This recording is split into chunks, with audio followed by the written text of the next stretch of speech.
tui dam kan lut le ta a tui dam atangin kong acha ultra ve le to do na ni tui dam kan ve lama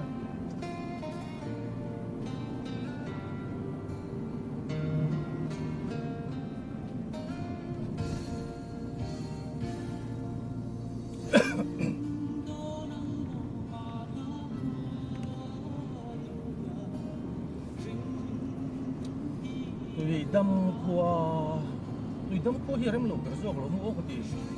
ma chuk chau leo mai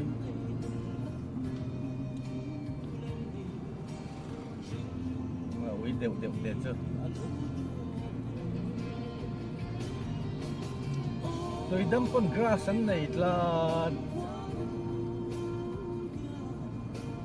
grass an nei pat an ni ma mit pon la nei lo lai in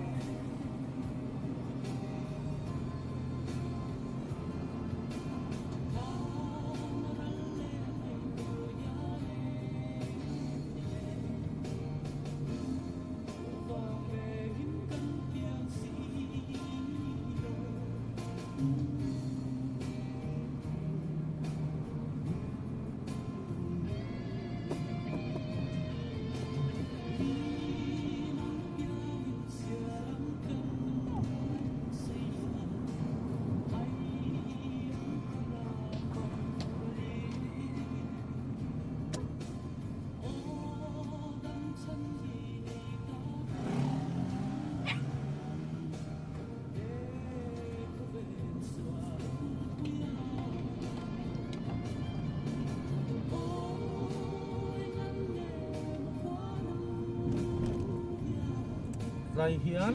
porte thoveng lo pe ngani he porte lam he sama lam he isol ro tanita tong chiat zia kan ta ang